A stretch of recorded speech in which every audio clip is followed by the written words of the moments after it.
విగ్రహాలు వినాయకుడి బొమ్మలు తయారు చేసే చోట ఉన్నాము. వినాయకుడి బొమ్మలు అసల ఎంత ఖర్చయింది? అంతకుముందు ఎలా బుకింగ్ అయ్యాయి? ఇప్పుడు ఎంతవరకు బుక్ అవుతున్నాయి కూడా ఇక్కడ వ్యాపారస్తులు ఉన్నారు. ఆయనతో మనం మాట్లాడే ప్రయత్నం చేద్దాం. బుకింగ్స్ ఎలా ఉండేవి? ఇప్పుడు బుకింగ్‌లు ఎలా ఉన్నాయి? అంతకుముందు బాగానే ఉండేది. ఇప్పుడు కొద్దిగా తగ్గినాయి. సేల్స్ అంత అవ్వట్లేదు. చాలా లాస్ అయిపోయాం పోయినసారి అయితే. ఈ మధ్యలో కూడా వ్యాపారం లేదు. వస్తే చూసుకొని చెప్తున్నా అంతే. ఇప్పుడు మీరు ప్రతి సంవత్సరం ఒక 50 నుంచి 100 బొమ్మలు చెప్పేసి బుకింగ్ అయ్యాయి. ఈ సంవత్సరం మీకు ఎన్ని ఎన్ని బొమ్మలు బుక్ అయినాయి ఇప్పటి వరకు? ఈ సంవత్సరం అయితే ఒక 20 అట్ట అయింది అంతే. 20, 15 లోపల అయినాయి. ఇంకా ఎక్కువ సేల్స్ కూడా లేదు. ఇప్పుడు ఈ బొమ్మ ఉందండి. ఈ బొమ్మ కాస్ట్ ఎంత అవుతుంది? అసలు ఏంటి? మామూలుగా 20 చెప్తాం.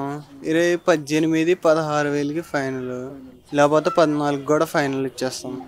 ఇప్పుడు మరొక బొమ్మలు చూడ మనం వెళ్తాము. ఇప్పుడు ఈ బొమ్మ ఉందండి. ఇప్పుడు ఇది ఎన్ని అడుగులు? 9 ఫీట్. 9 ఫీట్. 9 ఫీట్స్. అది కాస్ట్ ఎంత పడుతుంది? 20 చెప్తాం. 25 చెప్తే 18, ఇది కూడా 16 వేలకే ఇచ్చేస్తాం. ఇప్పుడు మరి ఇప్పుడు మొత్తం 9 ఫీట్స్ 10 ఫీట్స్ ఉన్నాయి. ఇప్పుడు ఒక 10 నుంచి 15 ఇది ఎన్ని ఫీట్స్? 10 ఫీట్లు ఉంటాయా? 10 ఫీట్స్. ఈ 10 ఫీట్స్ అయితే ఎంత ఉంటుంది? 10 ఫీట్ అయితే సేమ్ రేటే 18,000 అట్ట 20 చేస్తాం. మీరు వీటికి ఎలాంటి కలర్స్ వాడతారు? ఏంటి? ఈ బాడీ పెయింట్ అంటే వాటర్ పెయింట్స్, ఆయిల్ పెయింట్ కూడా ఉండిద్ది. ఆయిల్ పెయింట్ కన్నా ఎక్కువ కాస్ట్ ఉండిద్ది. అది ఎందుకు చెప్పడం రావట్లేదు కానీ పేరు గుర్తులేదు. ఇప్పుడు మనకి ఇప్పుడు చిన్న బొమ్మలు ఉన్నాయి, కొన్ని చోట్ల పెద్ద బొమ్మలు కొన్ని ఉన్నాయి కదా. ఇప్పుడు చిన్న బొమ్మ కాస్ట్ మినిమం ఎంత ఉంటుంది? మ్యాక్సిమం ఎంత ఉంటుంది అంటారు? మినిమం చెప్తే 10,000 చెప్తాం. 6కి కానీ 5కి కానీ ఫైనల్ చేసేస్తాం అంతే. ఎక్కువ మ్యాక్సిమం కాస్ట్ ఎంత ఉంటుంది అంటారు ఒక బొమ్మకి? మ్యాక్సిమం 10 అడుగు అయితే మ్యాక్సిమం కాస్ట్ అయితే 20 ఉండిద్ది. తర్వాత మేమే తగ్గించేస్తున్నాం. పోయినసారి వరదలు లాస్ అయిపోయాం చాలా, అందుకే. ఇప్పుడు మీకు ఈ అన్ని బొమ్మలు సేల్ అవుతాయి అంటారా? తెలీదు, నమ్మకం లేదు. సేల్ అయితే తెలీదుగా. దేవుడి దయ వల్ల అయిపోవాలి. మీకు అంతకుముందు లాస్ట్ ఇయర్ కాకుండా అంతకుముందు ప్రతి సంవత్సరం ఫుల్గా మొత్తం అయితే బాగానే ఉండేది సేల్స్.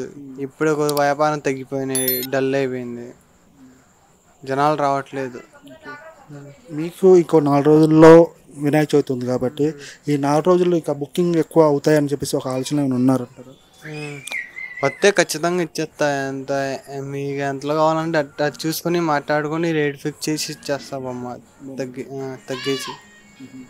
ఇప్పటికి మీకు ఒక 15-20 బొమ్మలే కదా సెట్ అయినాయి, మామూలుగా రిజిస్ట్రేషన్ అయినాయి. ఇంకా మీకు అంతకుముందు ఎలా అయ్యాయి, ఇప్పుడు ఎందుకు తగ్గిపోవడానికి ప్రధాన కారణాలు ఏమైనా తెలుస్తాయి అంటారా? కారణాలు తెలియదు, జనాలే రావట్లేదు. మేము చెప్పాలంటే వరద వల్ల మొత్తం లాస్ అయిపోయింది వాళ్ళకి కూడా మాకు కూడా, అందుకే అంత రావట్లేదు. Okay, thank you. ఇదండి వాళ్ళు చెప్తున్నారు. ప్రతి సంవత్సరం మాకు పోయిన సంవత్సరం వరద వల్ల కొంచెం నష్టపోయాము, కానీ ప్రతి సంవత్సరం అంతకుముందు 50 నుంచి 100 బొమ్మలు మాకు బుకింగ్ అయ్యాయి. కానీ ఇప్పటికీ ఒక 10 నుంచి 15 బొమ్మలే మాకు బుకింగ్ అయినాయి. ఇంకా అసలు ఆశ కూడా లేదు. ఇంకా కొన్ని రోజుల తర్వాత మేము ఈ బొమ్మలు ఉంటాయా ఉండవా అనేది కూడా, బొమ్మలు తయారు చేయడం చాలా ఖర్చుతో కూడుకున్న పని కూడా వాళ్ళు చెప్తున్నారు. విగ్రహాలు కూడా సేల్ అయితే లేదనేది కూడా వాళ్ళు అనుమానం వ్యక్తం చేస్తున్నారు.